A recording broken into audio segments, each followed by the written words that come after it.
윤석열 정부 시절에 국정원은 계엄 전부터 맞아. 한참 전부터 계엄 관련 문건을 만들면서 준비를 하고 있었고 계엄 당일 밤에 국정원 전 조직이 다 계엄에 가담을 했다. 어마어마한 기자회견을 했고 네. 그리고 어제 또 엄청난 기자회견을 했는데 또 하셨어요? 이거 뭐 아무도 몰라요. 보고는 저희가 맨 뒤에 담도록 하겠습니다. 정말 중요하니까. 오케이. 네. 네. 자, 그럼 오늘 국정원 이슈를 지금 이제 언론에 나오는 수준으로 잠깐 좀 정리를 하고 우리 의원님 기자회견 내용으로 들어가도록 하겠습니다. 국정원장, 당시 국정원장 조태용이 네. 조태용이가 12월 4일에 미국으로 출장 가기로 되어 있었다는 건 알고 있지 너도. 알고 있어요, 그거. 그 왜 출장 가는지는 알아? 뭐 때문에? 몰라요? 모르지. 네. 이거를 짚는 사람이 없어. 왜 미국에 가려고 계획을 해놨냐? 자, 12월 3일에 계엄이 있어. 근데 12월 4일에 미국 출장을 가. 근데 국정원은 우리가 의원님이랑 다뤘잖아. 예전부터 계엄 계획, 준비했어. 근데 12월 4일에 미국을 왜 가? 이 얘기를 사람들이 안 짚어. 12월 4일에 가려고 했던 거는 미국 CIA 국장 내정자를 만나러 가기로 되어 있었던 거야. 그래서 계엄의 정당성을 알리려고 갔던 거 아니겠습니까? 뭐 그런 측면도 있죠. 근데 네. 저는 조금 비틀어서 보고 싶어요. 네. 어떻게 보냐고 하면 조태용 전 원장이 알리바이를 만들기 위해서. 아, 알리바이도 만들고. 왜냐하면 미 측에서는 미국 측에서는 대사도 그렇고 불법 내란 이후에 자기네들은 정말 몰랐다라고 이야기를 해요. 국회에 와서도 그렇고 맞아. 요로에서도 미 대사가 직접 이야기한 거예요. 우리 진짜 몰랐다. 윤석열이 저렇게 뻘짓하는지 정말 몰랐다라고 이야기를 해요. 즉 조태용 등을 비롯해서 윤석열 세력은 미국까지도 속이고 가려고 했던 거예요. 제 추리는. 그래서 3일날 그 짓을 하고 4일날 미국 출장을 끊어놓은 거예요. 아, 도망으로 보시는군요. 일종의 알리바이. 아, 그렇게 보시는구나. 그래서 미 측을 안정시키는 거죠. 3일날 거사를 치르기는데 네. 4일날 내가 갈 거야. 우리는 아무 일 없어. 그리고 내가 가서 우리 뭐 정보 협력을 하자라고 CIA 내정자를 만나기로 한 거잖아요. 네, 그러니까 맞아요. 그 사이에 무슨 일이 있을 거라고는 생각을 못 하지 않겠습니까? 상식적으로. 즉 미국을 개입도 막고 안심시키기 위해서.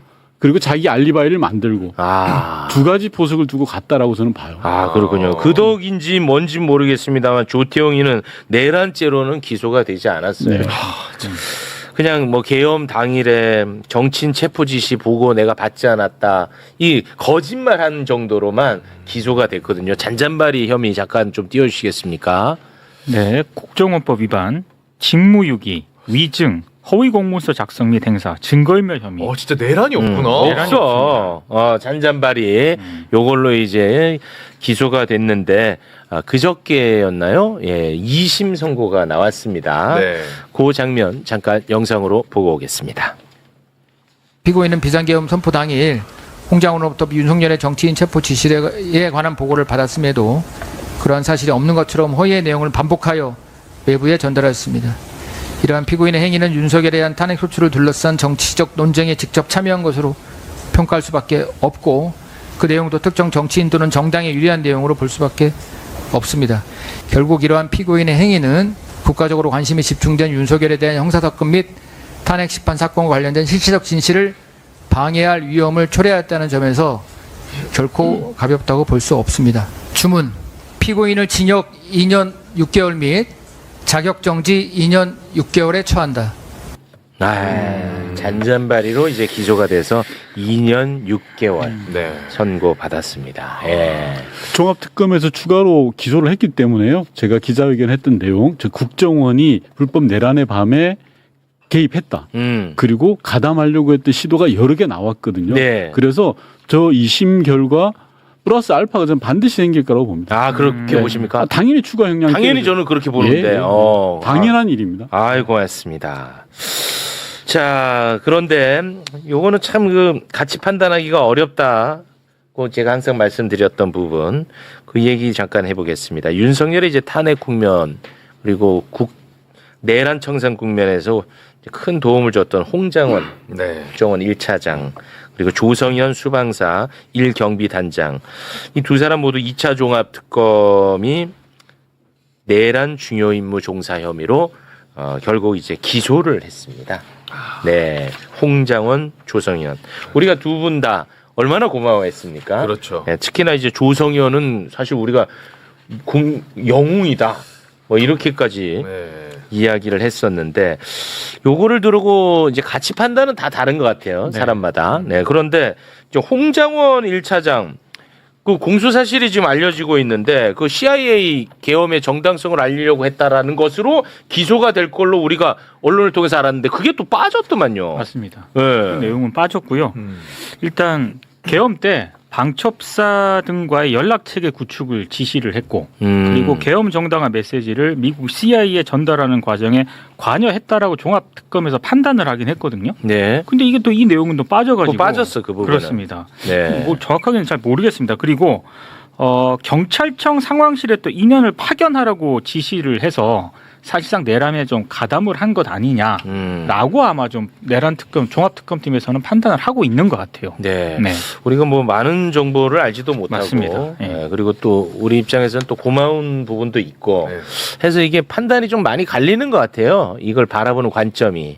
예. 맞습니다. 제가 뭐 여러 번 말씀드렸지만 홍장원 전 차장이 없었더라면 생각해보면 많이 답답하지 아우, 않았겠습니까? 힘들었을 거예요. 윤석열의 체포 명단을 폭로하고 그렇게 거기서 불 붙었거든요. 그럼요. 예. 그렇게 당당하게 자신의 손해를 감수하면서까지 한 거는 대단히 고맙고 어려운 정말 일이에요. 고맙습니다. 네. 다만 이제 종합특검이 보는 건 그런 것 같아요. 12월 3일 날 밤 본인은 소극적으로 저항했다고 하더라도 그 과정에서의 연루된 행위가 있다라고 종합특검은 보는 것 같아요. 네. 그러니까 예를 들어서 조태용 전 원장은 지금 미꾸라지처럼 잘 빠져나갔지만 고위직 회의에서 조태용 전 원장이 지시가 있었고 네. 그 지시를 받은 고위직들이 부서장 회의를 소집해서 각 부서로 전달한 내용들이 있거든요. 네. 그 과정에서 홍 전 차장은 나는 이걸 그냥 단순 전달자야. 그리고 나는 당시에 어쩔 수 없었어. 라는 입장이신 것 같고요. 네. 종합특검은 아니야.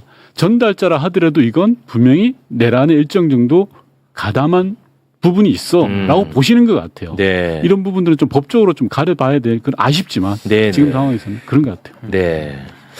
혹시 뭐 여기에 혹시 뭐 그 명확하게 판단하기 좀 어려운데 홍정원 차장이 지금까지 했던 말들을 좀 종합해서 유추를 해보면 네. 홍정원 차장이 이번 내란에 대해서 결정적으로 이건 문제 있다라고 판단한 시점, 그러니까 시점을 칼로 나눌 수는 없지만 명확하게 그 시점을 좀 나눠보자면 체포 명단이었던 것 같아요. 체포 명단을 보는 순간 이거 미친 거 아니냐 이랬다라는 거잖아요. 네. 그렇다고 하면 그 전까지는 일단 홍정원 차장은 평생을 국정원에서 일한 사람이고 그건 맞습니다. 그럼 국가 안보를 책임져야 되는 부분이잖아요. 그래서 내란이 발생을 하고 안보 위기에 발생한 상황 속에서 국가 안보에 대한 적절한 대응하는 것은 뭐 올바른 의무인 것 같아요. 네, 그래서 안보에 대해서 대응을 하다가 대응하는 과정 속에서 이거는 위법이다라고 판단한 시점 이후에는 행동을 완전히 바꾼 거니까 네. 이걸 좀 종합적으로 판단해서 이제 혐의점을 봐야 되지 않을까라는 생각이 듭니다. 그러니까 앞부분에서 이제 그 기본적으로 국가 안보의 위기가 있고 이 안보에 대해서 국정에서 행할 일을 행해야 된다라고 판단하다가 네. 위법성을 판단하기 이전 시점.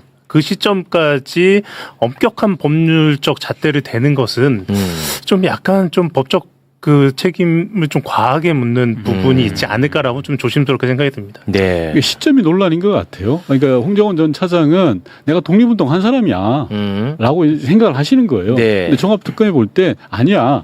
홍 차장은 8월 15일 이후에 한 거야. 라는 생각을 하는 것 같아요. 광복된 다음에. 예. 시기에 대한 시각이 틀린 것 같아요. 네, 알겠습니다.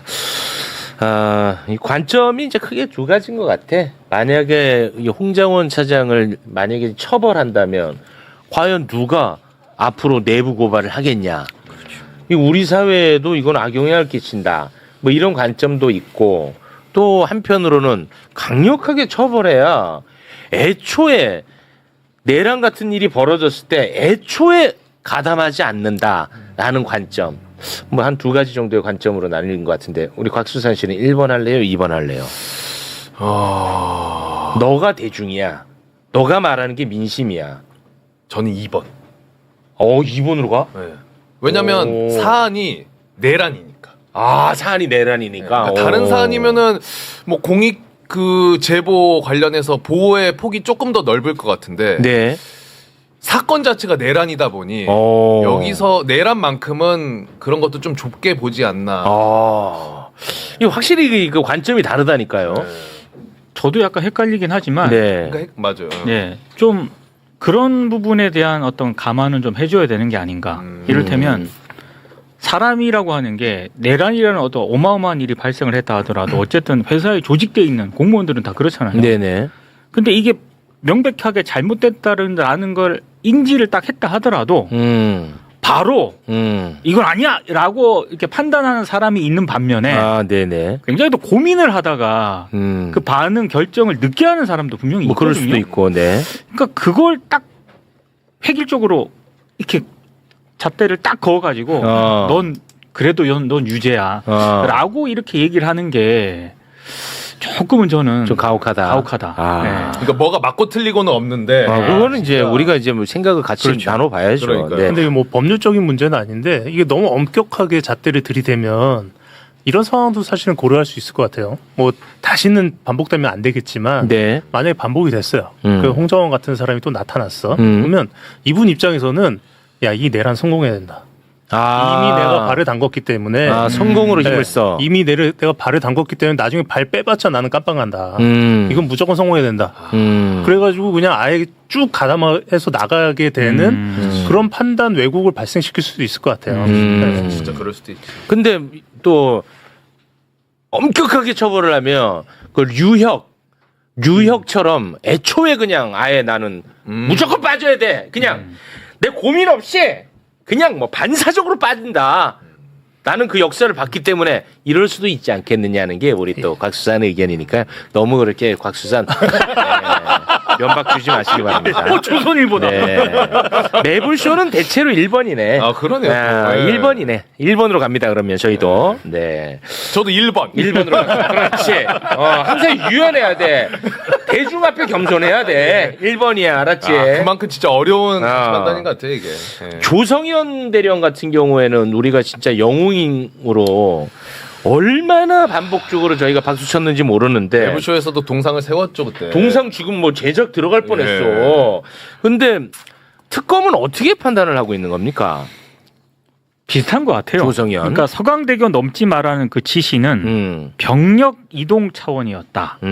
계엄 직전 이진우 수방사령관의 지시로 그 수호신 TF 있지 않습니까? 네네네. 이걸 소집을 했다는 거고요. 이진우 사령관에게 조성현 대령이 충성 계속 작전하겠습니다라고 답을 했기 때문에 이거는 의지가 좀 있었다라고 아마 종합특검팀에서는 보고 있는 것 같습니다. 네. 조성현 대령. 야, 이것도 진짜 어렵다. 이거 어려워. 이것도 역시 뭐 정확하게 정보를 모르는데 그냥 자기 상관한테는 그때 완전히 사실 군인 입장에서 거의 전시에 준하는 상황이니까 뭘 나한테 부당한 걸 시켰어. 근데 나는 이걸 따르지 않을 생각이더라도 충성. 작전 계속 하겠습니다. 하고 야 우리는 따르지 않는다 이럴 수도 있잖아. 그렇죠. 그러니까 그것도 좀 내가 정보가 없어서 이것도 좀 헷갈리긴 하는데. 군대 자체가 이제 상명하복이니까 시스템 자체가. 네, 알겠습니다. 김현태나 나는 좀 엄벌에 처했으면 좋겠어. 아유, 김현태. 네. 예. 자 그리고 우리 의원님 오늘 또 큰 건 들고 나왔거든요. 아, 이게 그 두 번째 기자회견. 이제 기자회견 얘기할 겁니다. 네. 이걸로만 2년 동안 대한민국이 떠들썩해야 됩니다. 내가 볼 때는 그 정도로 심각한 문제입니다. 윤석열 정부 시절 국정원의 민간인 사찰에 대해서 폭로하는 기자회견을 윤건영 의원님이 어제 했는데 내용이 어마어마한데요. 일부분만 저희가 또 추려봤거든요. 영상 함께 보겠습니다. 윤석열 정부에서 정치인을 포함한 광범위한 민간인 사찰이 이루어졌고 심지어 그 결과가 대통령까지 보고되었음을 확인했습니다. 2024년 총선을 앞두고 별도 조직까지 만들어 매주 정기적으로 용산 대통령실에 일종의 사찰 보고서를 보고했습니다. TF의 보고 계통은 대통령실 안보실 김태호 차장이었고 총 16번에 걸쳐 보고되었습니다. 보고서는 주간 단위로 작성되었고 매주 실물로 김태호 차장에게 전달되었습니다. 이 같은 윤석열 국정원의 광범위한 민간인 사찰은 사실상 불법 계엄의 배경이 되었던 것으로 보입니다. 뭐야? 정보위 간사입니다. 그래서 문건을 아마 봤나 보죠. 그래서 딱 단언을 합니다. 확인되었습니다. 그리고 기자회견을 보면 특정인의 이름도 나와요. 누구를 이제 사찰했고 그런 내용들이 나옵니다. 부연을 부탁드리겠습니다. 예, 뭐 편집 아주 잘해주셨어요. 네. 정말 잘해주셨어요. 고맙습니다. 핵심 요지가 저겁니다. 네. 2024년 총선을 앞두고 1월 3일입니다. 국정원에서 윤석열에게 보고를 해요. 와. 보고의 내용은 북한의 영향력이 커지고 있다. 여기에 대한 대응 TF를 만들겠습니다라는 보고서를 올립니다. 당연히 윤석열은 오케이 진행해 라고 한 거죠. 그런데 사실은 북한의 영향력이 확대되는 거에 대해서 대응한다라고는 외형적으로는 돼 있지만 그 내부 보고서를 들여다보니 네. 사실상 민간인 사찰에 준하는 내용입니다. 와. 예를 들면 네. 체육 진행자가 윤석열 탄핵을 이야기하더라. 뭐 이런 게 적혀 있는 겁니다. 말이 안 되잖아요. 네네. 북한의 영향력하고 무슨 전혀 관련 없지. 윤석열 탄핵하고 관련이 있습니까? 전혀 관련 없죠. 관련이 없죠. 네. 그리고 또 애초에 TF를 만들 때 북한의 영향력이 커진다라는 전제하에 추적 대상자를 정합니다. 쉽게 말해서 체육, 곽수산 이렇게 쭉 우리가 추적하겠습니다라고 해서 1차 리스트를 7명을 정합니다. 1차 이거 리스트. 추적 대상자 7명을 정해요. 그 안에 못 들어가셨어요. 근데 그 중에 촛불 행동의 김민웅 대표가 계세요. 근데 왜 있어야 되죠, 그게? 북한과 전혀 관련 없죠. 전혀 관련 없잖아요. 네. 촛불 행동이 뭐 하시는 데입니까? 윤석열의 폭압에 맞서서 싸웠던 데 아닙니까? 맞아요. 네. 그다음에 민주노총의 위원장도 들어가 있어요. 민주노총 위원장. 네. 그런 식으로 우리 사회 시민사회에서 활동하시는 제가 볼 때는 윤석열에 반대한다라는 그 이유 하나만으로 네. 주요하신 분들을 관찰하고 어떻게든 북으로 연결하려고 했던 것 아니냐라고 봤던 거죠. 근데 이게 매주 보고됐던 거예요. 매주 보고됐어. 김태효를 통해서. 네, 제가 조금 전에도 편집 잘 하셨는데 국정원의 주요 보고서는 절대 이메일이나 이런 걸로 가지 않습니다. 실물로 갑니다. 보안 때문에. 자료 그러니까 안 남기기 위해서. 그렇죠. 보안 때문에. 연결선이라 그러거든요. 그래서 이게 메일로 어떻게 보내겠어요? 메일을 해킹도 하는데 메일로 보내는 게 자체가 없어요. 일단 국정원에서는. 그래서 특히나 대통령실에 보고하는 문건은 다 그렇습니다. 그래서 그 보고 라인이 김태호였습니다. 와, 김태효였어. 네, 김태호. 이 말은 뭐냐고 하면요. 애초 제가 조금 전에 1월 3일 날 TF가 만들어져서 16번 보고했다라고 했잖아요. 네. 이 이전 단계에 김태호와 국정원에 뭔가의 짬짬이가 있지 않았냐라고 밖에는 볼 수 없는 거 아니겠어요? 그렇죠. 당연히 그렇지 않겠어요? 네, 당연하죠. 그 라인이 살아있으니까 네. 가는 거 아닙니까? 네. 그리고 김태호가 그거 보고 가만히 있었겠습니까? 당연히 그 보고서는 대통령을 향한 보고거든요. 그렇겠죠. 매주 갔던 거예요. 매주. 16번. 특정 인물에 대해서. 특정 인물을 포함해서 민간이 그 보고서에 보면 몇몇 사람이 등장합니다. 등장하는 인물이 총 28명이에요. 28명. 그 중에 한 분이 진성준 의원이에요? 맞습니다. 그리고 다른 또 다른 국회의원도 한 분 더 계십니다. 그러니까 그 28명 중에 국회의원은 딱 2명이었어요? 예. 진성준 의원이랑 그 당시 여당 의원은 없고요. 예, 없습니다. 그 야당 의원이에요? 예. 그거는 당시. 밝힐 수는 없고. 밝혀도 되는데 예, 그분은 죄가 없잖아요. 죄가 없는데 피해자잖아. 괜히 또 뭐 구설에 오르는 게 때문에 제가 좀 조심하죠. 그럼 진성준 의원은 뭐가 됩니까? 성준 의원 저하고 가까우니까.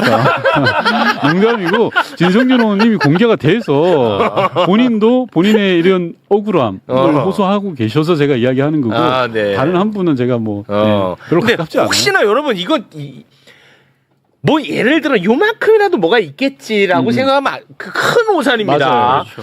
아무런 근거가 없어. 자기 내부에서도 야 이건 너무한 거 아니냐 이런 목소리가 나올 정도였다는 겁니다. 바로 그 문제예요. 그렇죠. 진성준 의원에 대한 보고의 근거가 됐던 게 첩보라는 거예요. 근데 이 첩보가 근거도 없고 확인도 안 된 거예요. 진짜 허무맹랑한 찌라시인 거예요. 그렇습니다. 그래놓고 사찰에서 보고를 했어요.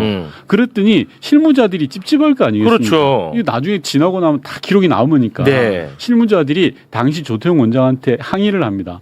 이건 뭔가 잘못됐습니다. 잘못됐어. 더 이상 조사 못하겠습니다. 라고 이야기를 합니다. 그러자 조태용 전 원장이 아차 싶어서 감찰을 지시해요. 누구에 대한 감찰? 그 보고서를 썼던 거에 대해서 진성준 의원에 쓴 보고서를 썼던 거에 대해서 네. 이게 제대로 된 거냐라고 했더니 첩보가 문제가 있습니다. 라고 감찰 결과가 나온 거예요. 그래서 더 이상 조사가 못 들어갔던 거예요. 아, 그래요? 네. 그러니까 이게 다시 돌아가 보면 윤석열 정부 때 총선에 저는 이렇게 유추하는 게 정치에 개입하기 위해서 정치인을 망라해서 시민사회 지도자분들을 눈여겨봤던 거예요. 사찰하고. 네. 그래서 뭔가 건수를 만들려고 했는데 그게 잘 안 됐던 거지. 그 과정에서 나왔던 게 이 TF다라고 보는 겁니다. 근데 결국 이제 핵심은 뭐냐? 이것이 결국 내란으로 이어졌을 가능성입니다. 예, 이 부분도 제가 좀 설명을 드려야 되는 게 윤석열은 검사 시절에 그렇게 똑똑한 검사가 아니었잖아요. 네. 그러니까 이 대북 방공 이런 부분들에 대해서 입을 올리지 않았어요. 예를 맞아. 들어서 뭐 북한 영향력 이런 말 안 했는데 어느 날 이 양반이 갑자기 방공 투사가 돼버렸잖아요. 그렇습니다. 윤석열이. 반국가 세력. 반국가 세력이라는 걸 입에 달고 다녔어요. 맞습니다. 종북 세력, 반국가 세력. 네. 저는 그 원인에 국정원과 김태호가 있었네. 라고 보는 거예요. 김태호가 기획자고 국정원이 발원지다. 그 내용들을 제공했어요. 그러네. 보니까. 그래서 윤석열을 가스라이팅 한 거다. 그게 불법 내란의 걸음과 씨앗이 된 거다라고 보는 거예요. 매우 합리적입니다. 네. 왜냐하면 이게 요 TF만이 아니라 제가 저번 방송에서 나와서 말씀드렸잖아요. 22년 윤석열 집권하자마자 처음 만든 게 땡땡 방첩단이라는 조직이 있어요. 네. 거기서 똑같은 일을 했어요. 여기에 안보위의 세력이라는 명단, 안보위의 세력 명단을 가지고 장난질을 쳤거든요. 계속 윤석열에게 대한민국은 종북 세력 빨갱이들이 좌지우지합니다. 척결해야 됩니다. 잡아 넣어야 됩니다라고 끊임없이 교육을 시키는 거예요.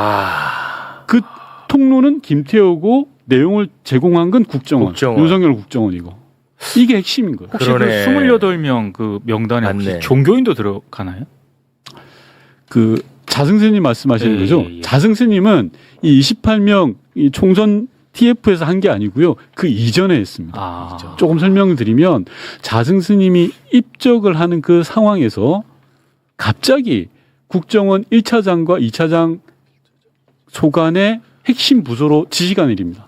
자, 요거는 사전 또 오래된 사건이라 또 까먹으신 분들 계실 것 같아서 잠깐 정리만 하고 여쭤보겠습니다. 나는 지금 제일 궁금한 게 자승스님 문제거든. 이해가 안 나는 돼. 예전부터 계속 나는 이게 너무 궁금하다는 얘기를 했습니다. 근데 해석이 어려웠죠. 해석이 어려웠어. 2023년 11월 29일 밤 윤석열이는요 관저에서 국정원장 등과 함께 술을 처먹습니다.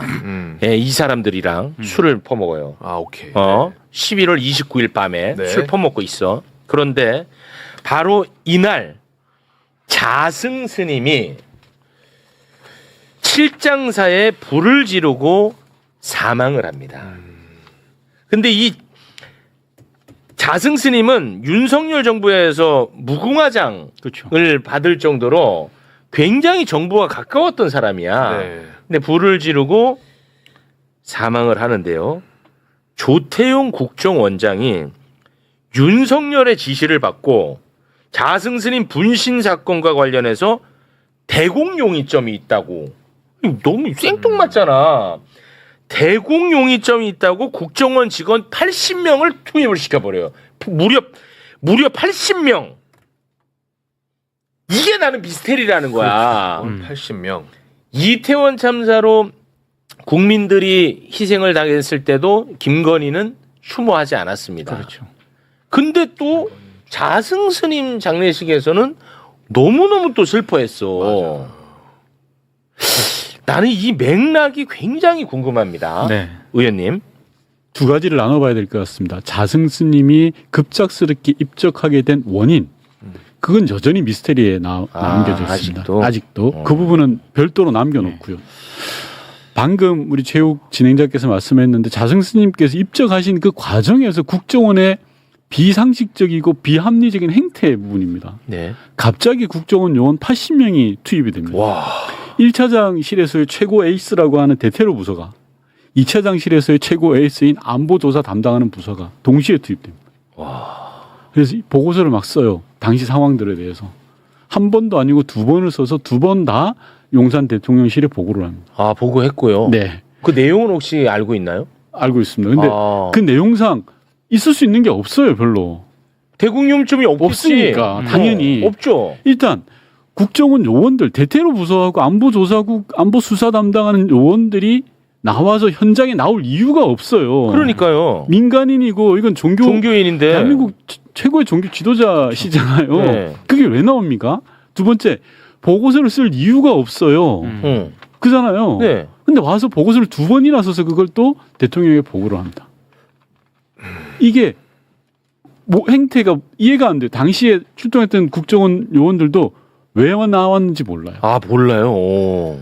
당시에 국정원장 조태용의 지시에 따라서 1, 2차장들이 재빠르게 움직였어요. 그 밤에. 근데 이게 미스터리인 거예요, 여전히. 아 여전히 미스터리예요. 근데 중요한 건 제가 이제 여기서부터 저의 추론.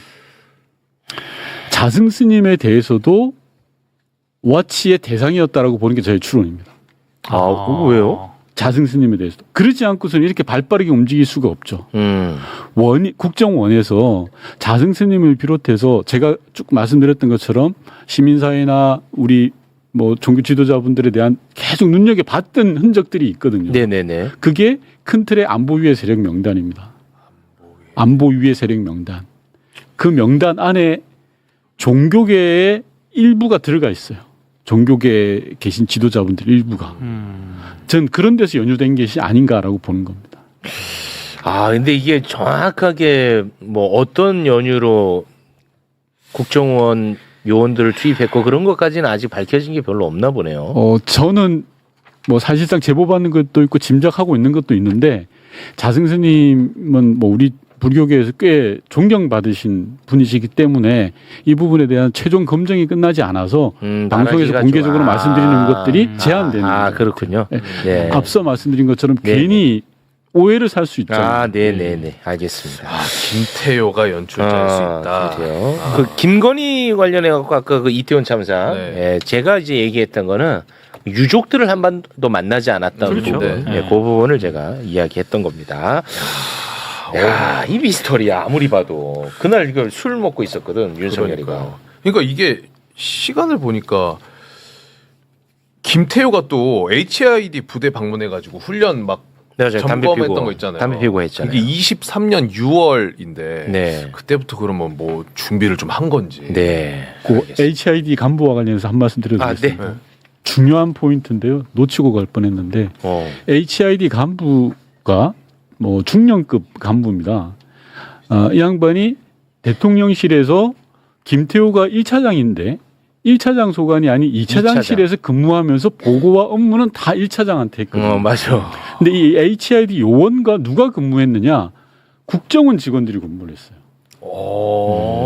HID 이 중령과 A 중령이라고 하겠습니다. A 중령과 같이 근무한 사람은 국정원 직원들이에요. 파견돼 있는 대통령실에. 2차장 산하에서? 예.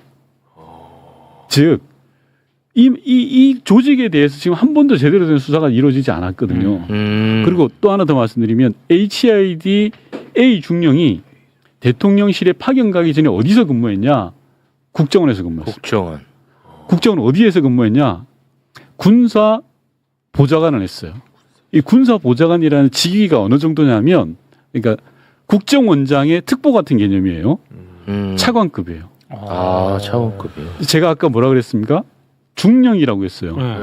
중령은 우리 행정 계층으로 보면 4급, 3급 정도밖에 안 돼요. 와, 근데 어마어마한 자리에 간 거네. 아니, 이따가 보낸 거라니까요. 중령을 차관급 지위에 뒀다니까요. 와, 그거 국정원이 당시 국정원이 그리고 청와대로 대통령실로 보낸 거예요. 상식적으로 생각을 해보십시오. 저는 이 사람이 키맨이라고 보는데 윤석열과 김태호와 국정원의 연결 키맨 잘 봐야 돼. 조사를 제대로 받지도 않았거든요, 이 양반이. 근데 이 사람 얘기는 많이 들었는데 이 사람은 그 어디 있어요 지금? HID죠. 지금도 있어요? 아마 지금 나왔는지는 제가 확인 안 해봤습니다만 이 양반이 그 연결되는 키맨입니다. 그러니까 국정원에서 한 3급, 4급 직원밖에 안 되는 사람을 차관급으로 둔 거예요. 좀 이례적이긴 하네. 진짜. 대단히 이례적이죠. 네. 그리고 또 중령인데. 네. 그리고 또 대통령실로 보내서 별도 조직을 만들어서 김태호를 서포트하게 한 거예요. 이 양반이 키맨입니다. 아니 그 말은 많이 들었어. 근데 네. 이름도 안 나와. 그렇죠. 그 어디 있는지도 몰라 하니까 이게 참 궁금하기만 합니다. 그냥. 계속 끝까지 파겠습니다. 예. 근데 그 사람 그 A 중령이 아니라 그 오씨 아니었어요? 맞습니다. 맞죠? 오씨. 오씨까지만 알아 나는. 오씨였어. 언론에도 오모 중령으로 나와요. 오모 오씨. 중령. 네. 이게 국정원 방금 TF 말씀하셨잖아요. 이 똑같은 사건이 사실은 22년 7월에 또 있었습니다. 이번에 국정원 2급 문건 하나가 공개된 게 있는데 해당 문건에는 보면 뭐냐면 쌍방울 얘기가 나와요. 이 쌍방울 얘기는 쌍방울 대북송금 그 쌍방울이 아닙니다. 그 쌍방울 맞지만 대북송금 내용이 아니라 쌍방울이 북한 가서 사업하는 게 있는데 여기에 대한 내용이 나오고 여기에 국정원이 위법적으로 개입된 정황이 있다라고 해서 내부 감찰을 해요. 예, 국정원 내부 감찰 TF를 만들고 그래서 내부 감찰 TF를 만들고 해당 TF에서 뭘 하냐면 경기도를 조사를 합니다. 경기도를 조사하고 그 다음에는 김성태 등등의 그러니까 민간인의 주가 조작 사건을 조사를 해요. 네. 이 두 가지는 전부 다 국정 업무 범위가 아니거든요. 그냥 말 그대로 민간인 사찰을 한 거예요. 민간인 네. 사찰을 하고 해당 보고서를 만들어서 국정원장한테 보고를 하는데 이 사건이 그러니까 이 TF를 만들고 TF에서 본인의 업무 범위가 아닌 민간인 사찰을 해서 나온 보고서가 소위 말하는 쌍방울 대북송금 사건의 시초가 됩니다. 맞아. 예. 우리 그 한창 많이 다뤘었어. 네. 알겠습니다. 자, 우리 윤건영 의원님과는 여기서 인사를 나누도록 하겠습니다. 의원님, 요걸 좀 많이 알려야 돼요. 이게 엄청 큰 사건인데. 네, 또 추가로 끝까지 예. 국정원 개혁을 위해서 네. 관심 많이 좀 가져주시기 바랍니다. 알겠습니다. 윤건영 의원이었습니다. 대단히 고맙습니다. 고맙습니다. 근데 어떻게 이렇게까지 안 알려질 수가 있나? 국정원에서 민간인을 사찰해서 김태효를 통해 대통령한테 계속 보고를 했다. 이거 엄청난 사건이거든. 야. MB 때는 이거 난리 났었는데. 매불쇼와 체육 앵커의 영향력이 빨리 올라가야 돼. 이거 예전에 여기서 방송 한번 했으면 그냥 뼈 아프다. 예. 와, 뼈 때려버리네. 와, 뼈를 또 확 때려버리시네. 정신이 번쩍 듭니다. 번쩍 듭니다. 예. 자, 그럼 이번에는요. 검찰 관련 그리고 사법부 관련한 이야기를 해보도록 하겠습니다. 저보다도 더 고초를 겪고 있고요. 영향력이 더 바닥을 기고 있습니다. 여기저기서 다 버림받고 있는 저는 이분 보면서 많이 위로 삼고 있습니다. 김용민 의원님 박수로 모시겠습니다. 네. 반갑습니다. 이제 바닥을 치고 올라갈 일만 남은 김용민입니다. 그런 줄 알았는데 계속 더 바닥. 이제 끝났어요. 바닥. 끝났어요? 바닥이 그런 걸로 네, 생각해야죠. 최근에 또 근데 의원님하고 관련된 일은 요새는 다 바닥치는 내용이거든. 근데 그걸 또 언론에서는 많이 다뤄. 맞아요. 심지어 이 국정원 뉴스 있지. 네. 이 엄청 큰 문제잖아. 이거는 안 다루거든요. 네. 근데 김용민 의원이 잼마을에서 강퇴당했다. 이거는 보도가 쏟아지더라고. 중요한 뉴스죠.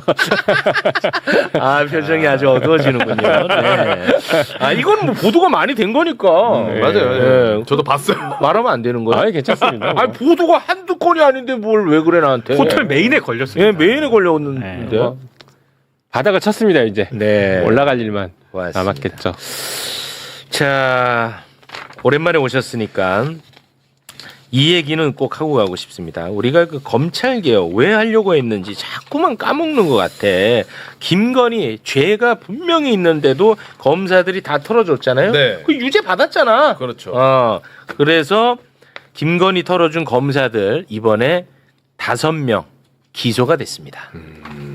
네, 이창수 전 서울지검장 그리고 최재훈 전 반부패 2부장 중앙지검입니다. 그리고 서민석 전 반부패 2부 부부장이고요. 김민구 전 반부패 2부 부부장, 최지은 역시 그 산하 검사였습니다. 네. 이 5명이 기소가 됐습니다. 네, 어떤 내용들? 그러니까 이창수 전 지검장하고요, 최재훈 전 부장검사 같은 경우에는 김건희 그 주가 조작 관련해서 불기소 처분했지 않습니까? 그렇습니다. 근데 그 수사 보고서 등을 사후에 수정하는데 관여한 혐의를 받고 있습니다. 이건 허위 공문서 작성이고요. 그리고 최재훈 전 부장검사 같은 경우에는 최지은. 김건희 변호인 측으로부터 서면 답변서 내용을 좀 검토를 해달라. 이런 청탁을 받아가지고 조사받기 전에. 그렇습니다. 와. 실제로 사전 조율했다는 그런 혐의를 받고 무슨 있습니다. 로펌이냐? 이건 이제 청탁금지법 위반 혐의고요. 그리고 에휴. 최재형 검사 같은 경우에는 김건희 혐의가 인정되지 않는다 이런 취지의 수사 보고서를 작성을 해놓고도 마치 이걸 검찰 수사관이 작성을 한 것처럼 그렇게 날인한 혐의, 요거는 직권남용, 요걸로도 기소가 됐고요. 그리고 그 뒤에도 계속 수사 보고서 내용을 수정하기 위해서 그 형사사법 정보 시스템 있지 않습니까? 네. 여기에 등재하지 않은 혐의, 이건 직무유기 혐의인데 요것도 받고 있습니다. 네. 등등 해가지고 이런 것들인데 이창수 전 지검장은 이거 알고 있으면서도 방조한 혐의도 지금 네. 받고 있는 상황입니다. 근데 그 기소된 검사들 보면은 그 눈에 익은 사람 중에 안 들어간 사람이 있네. 뭐 이런 생각이 좀 드실 텐데 당시에 검찰총장이라든지 그리고 김건희 털어줄 때 그 브리핑했던 그 안경 조그만 거 끼고 있는 애. 맞아요. 얘네들 지금 다 빠졌잖아. 네. 얘네들은 기소가 안 됐어요 이번에. 경찰로 이첩이 됩니다. 예, 심우정 전 검찰총장하고 조상원 전 서울중앙지검 4차장인데요. 그래서 네. 언론에서 이제 기소된 내용만 계속 다루더라고. 그렇죠. 근데 나는 이게 바로 문제라고 생각을 하거든요 개인적으로. 네. 얘네들은 지금 윗선이거든 심우정이랑 네. 조상원이. 그러니까 이 사건의 핵심이 뭐야? 윗선에서 그렇죠. 찍어 눌러서 야 김건희 수사하지 마. 이 무마시킨 거잖아. 그렇죠. 이게 핵심이거든. 그 내용이 이번에 다 빠졌습니다. 그러다 보니까 당시 김건희를 수사했던 수사팀들이 지금 건방을 떨고 있어. 이게 다 빠져버리니까 건방을 떠는 내용 소개 부탁드립니다. 윤석열, 김건희 등 외압에 의한 검찰 수사 무마 의혹에 대해선 아무 내용 없이 트집을 잡아 기소했다. 종합특검 스스로 어떠한 외압도 수사 무마도 없었다는 것을 명확히 확인해준 수사 결과다. 법정에서 종합특검 수사의 위법성과 검찰 수사팀의 무고함을 밝히겠다. 무고함을. 단 1도 자기들은 죄가 없다 이런 겁니다. 저는 네. 뭐 한편으로 반갑기도 하더라고요. 기소된 건 어려운 일이었잖아요. 그렇죠. 근데 이건 저는 못마땅해요. 그러니까 지금 말씀하신 것처럼 검찰 개혁이 왜 필요했는지를 잘 보여주는 사건이죠. 맞습니다. 네. 검사가 수사권, 기소권 다 가지고서 우리 편은 봐주고 그렇지. 미운 사람들은 없는 죄도 만들어서 그렇지. 조작해서 수사하고 기소했던 네. 그 역사를 이제는 바로 잡자라고 그렇습니다. 했던 게 검찰개혁의 출발점이었죠. 네. 그래서 이 사건은 우리 편을 봐줬던 전형적인 사건이죠. 그렇죠. 예전에 윤석열, 한동훈이 문재인 정권 시절에 검찰개혁한다고 하니까 이 둘이 필두로 해서 검찰개혁에 대해서 뭐라고 얘기하는지 아십니까? 검찰개혁은 살아있는 권력을 수사할 수 있게 만들어야 검찰개혁이다. 이렇게 얘기했던 사람들이에요. 그런데 살아있는 권력인 김건희를 이렇게 봐줬으니 그래 그럼 제대로 검찰개혁해야지. 이번에 정말 자기들 입으로도 검찰개혁을 해야 되는 것을 스스로 인정하는 사건이 발생해버린 맞습니다. 겁니다. 그리고 저는 이 사건에서 하나 또 아쉬운 대목을 지적하고 싶은데 사실 이창수 뭐 아까 조상원 이런 사람들은 저희 국회에서 탄핵까지 했어요.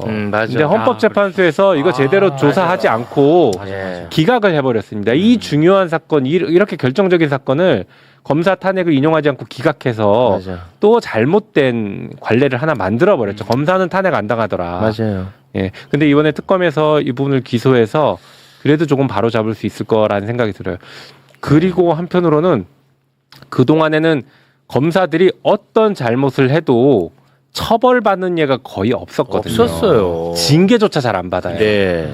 그런데 특검을 저희가 이렇게라도 하다 보니 그래도 처벌받는 검사들이 나와요. 네. 요번에 특검 여러 가지 특검이 한 5개 정도 특검이 돌아갔는데 거기서 한 10명 정도의 검사들이 기소가 됐습니다. 이번에 다행이죠. 네. 그럼 이거 사실은 어마어마한 쾌거긴 하죠. 그렇죠. 예, 전례를 비춰보면은. 네.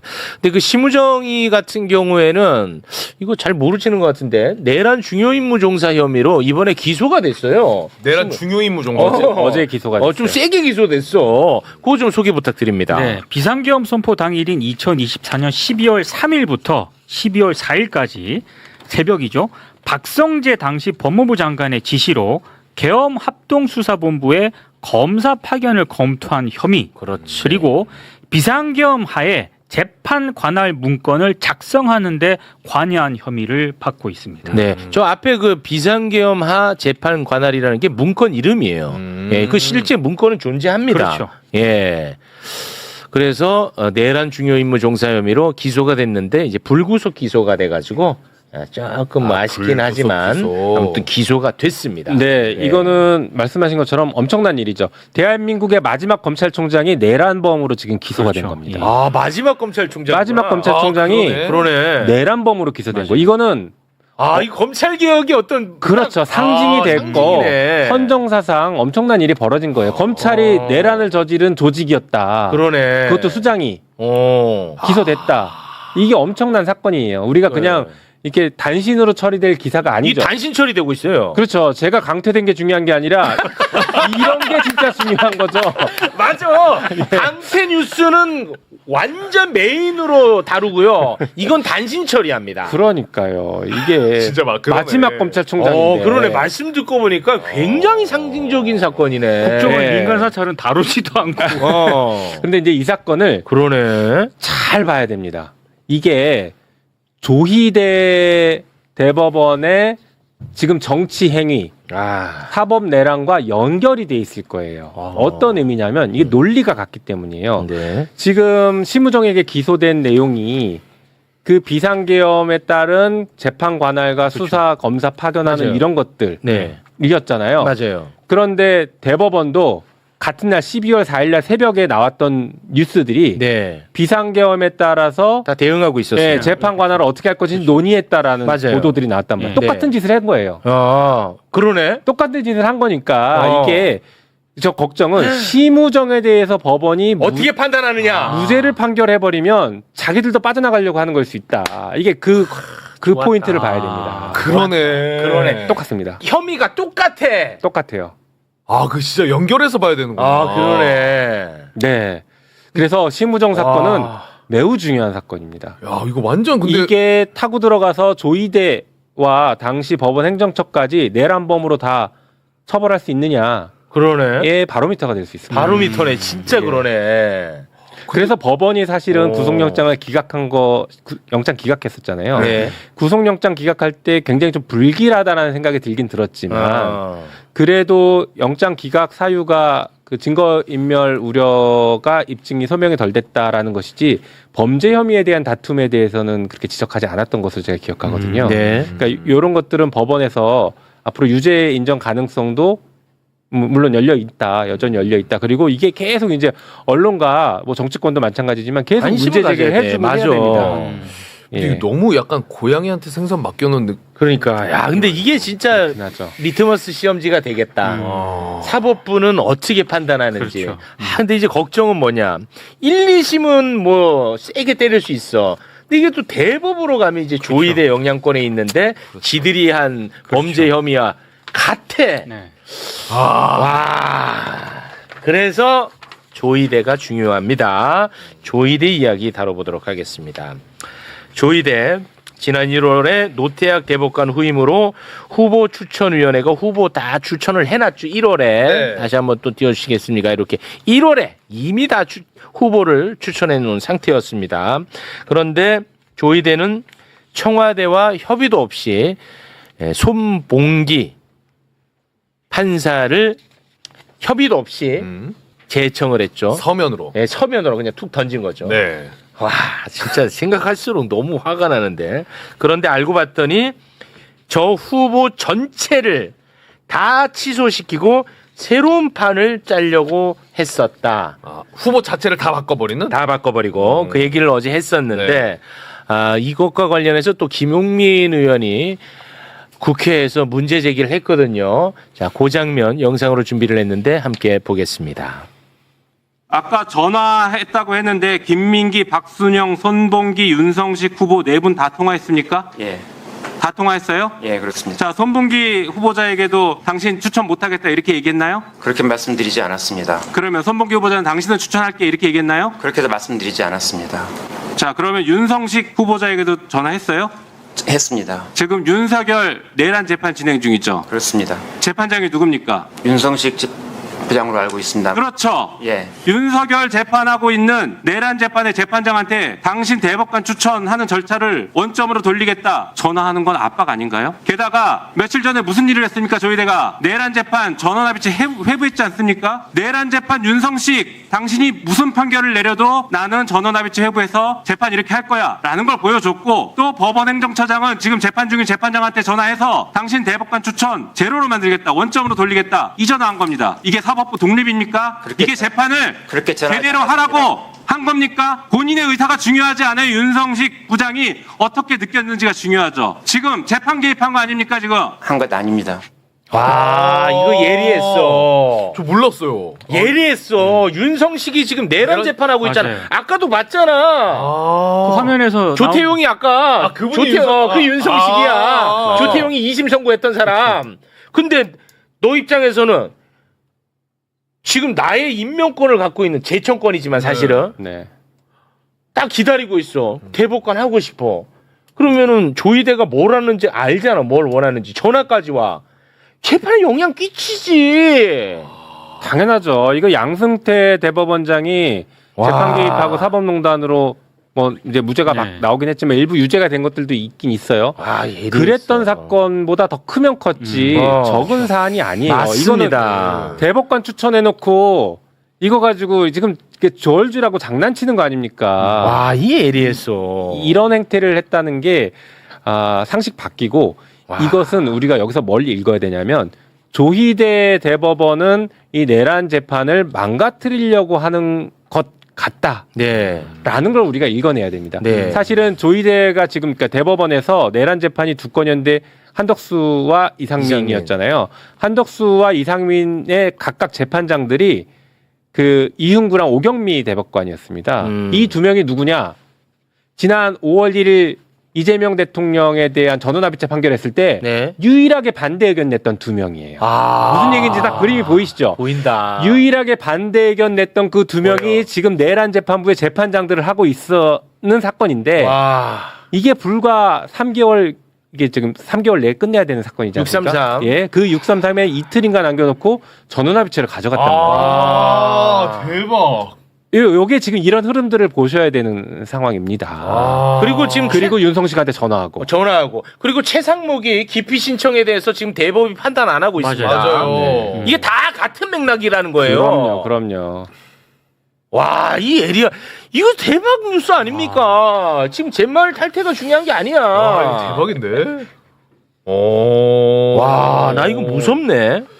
아, 그래서 조희대는 뭐 네. 자꾸 그 사람들이 뭐 조희대는 자기가 독단적으로 행동하는 사람 아니다, 뭐 겁 많다, 막 자꾸 이런 얘기 하는데, 아니, 지금 굉장히 괴팍해요. 이 행동 그럼요. 자체가 과격하고. 그러니까 전원합의체 회부한 것도 굉장히 큰 사건이고 그 김건희 것도 하루 전날 선거 하루 전날 회부해버리지 않습니까? 그게. 굉장히 큰 사건인데 방금 말씀하신 것처럼 대법관 추천하는데 이것을 서면으로 협의 없이 서면으로 제청했다라는 것은 우리 그동안의 헌법 정신을 위배하는 거예요. 그러니까 헌법 정신이라는 것이 형식적으로는 대법원장에게 제청권을 주기는 했지만 실질적인 임명권은 대통령에게 주고 국회에겐 동의권을 줬단 말이에요. 네. 그러면 이것이 원활하게 조율돼서 잘 결정해라라는 거지 제청은 마음대로 하고 임명 안 하고 막 거부하고 마음대로 하면 이 헌법 질서가 무너지죠.